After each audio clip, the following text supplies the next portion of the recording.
Bakit mahalaga sa ating mga Katoliko-Kristiyano ang pagdarasal ng Santo Rosario? Maligayang kapestahan ng mahal na Birhen ng Santo Rosario. Ang pagdarasal ng Santo Rosario ay natatanging panalangin nating mga Katoliko upang pagnilayan ang misteryo ng buhay ng Panginoong Hesus at upang sa tulong panalangin ng mahal na Birheng Maria, mailapit na tayo sa kanyang anak.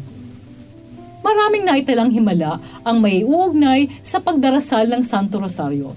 At makasaysayan sa ating mga Pilipino ang EDSA People Power Revolution 1986, kung saan buong tapang nating hinarap ang mga tangking pandigma sa pamamagitan ng pagdarasal ng Santo Rosario.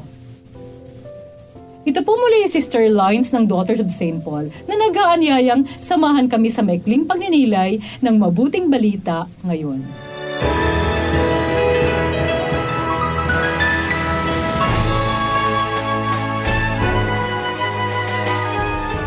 Nang ika-6 na buwan, ang anghel na si Gabriel ay inutusan ng Diyos sa isang lungsod ng Galilea na tinatawag na Nazareth sa isang birheng na idulog na sa isang lalaki sa lahi ni David na ang pangalan ay Jose at ang pangalan ng birhen ay Maria. Pagpasok niya sa kinaroroonan ng babae ay sinabi niya, Aba, puspos ka ng biyaya. Ang Panginoon ay sumasayo. Sa mga pangungusap na ito, si Maria ay nagitla at pinagdili-dili ang kahulugan ng gayong bati. Datapot sinabi sa kanya ng anghel, Huwag kang matakot, Maria, sapagkat naging kalugod-lugod ka sa mata ng Diyos. Tingni, maglilihi ka at manganganak ng isang lalaki na tatawagin mong Jesus. Siya ay magiging dakila at tatawaging anak ng kataas-taasan. Ibibigay sa kanya ng Panginoong Diyos ang luklukan ni David na kanyang ama at maghahari siya sa sambahayan ni Jacob magpakailanman at walang katapusan ang kanyang kaharian. Winika ni Maria sa anghel, Paanong mangyayari ito? Kayong wala akong nakikilalang lalaki. Bababa sa iyo ang Espiritu Santo at lililiman ka ng kapangyarihan ng kataas-taasan. Kaya ang ipanganganak ay magiging banal at tatawaging anak ng Diyos. At tandaan mo, ang kamag-anak mong si Isabel ay naglihiri ng isang lalaki sa kanyang katandaan at yaong tinatawag na baog ay nasa ika-6 na buwan niya sapagkat sa Diyos ay walang bagay na di mangyayari. Narito ang lingkod ng Panginoon. Maganap nawa sa akin ang iyong sinabi. At nilisan siya ng anghel.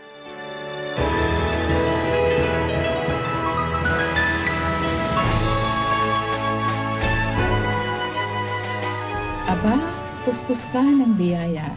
Ang Panginoon ay sumasa iyo. Ito ang pagbati ng anghel kay Maria sa ating mabuting balita ngayon, na napapaloob sa unang bahagi ng Aba Ginoong Maria, na paulit-ulit nating dinarasal tuwing magsasanto rosaryo tayo. Kaya kapanalig, hindi inimbento lamang ng simbahan ang dasal na Aba Ginoong Maria. May biblical basis ito. Kaya tuwing dinarasal natin ito, ginugunita natin ang pagbibigay pugay ng anghel kay Maria nang ibalita nito sa kanya na maglilihi siya at manganganak ng isang lalaki na tatawaging Jesus. Kahit hindi ganap na malinaw ang mensahe ng anghel, walang takot siyang tumugon nang ako'y alipin ng Panginoon, mangyari sa akin ang iyong sinabi. Nang tinanggap ni Maria ang pagiging ina ng Diyos, higit siyang pinagpala at naging daluyan ng biyaya para sa ating mga nananalig sa kanyang mga panalangin.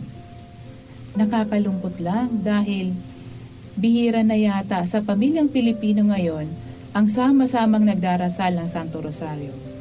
Minsan kasi, hindi agad na-appreciate ng mga bata ang pagsasanto Rosario dahil mahaba at paulit-ulit.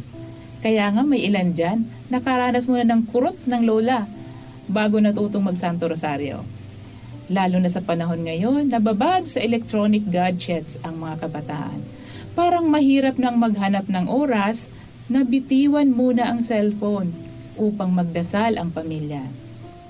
Mga kapanalig, tandaan natin, the family that prays together stays together. Mabisang panlaban ang dasal na ito sa tukso ng demonyo, lalo na sa pamilyang nakakaranas ng mga matinding pagsubok sa buhay. Hahadlangan tayo ng demonyo dahil alam nito na ang tunay na debosyon kay Mama Mary ay magdadala sa atin palapit kay Jesus. Mga kapanalig, support Pauline's online ministry. Subscribe, like, and follow us on Facebook, YouTube, Instagram, Twitter, TikTok, Spotify, Google, and Apple Podcast. Maraming salamat po. At sa lahat na nag-message sa amin na humihingi ng panalangin para sa iba't ibang intensyon, asahan po ninyong kasama niyo kami sa pagdarasal na ipagkaloob ng Diyos ang inyong mga kahilingan.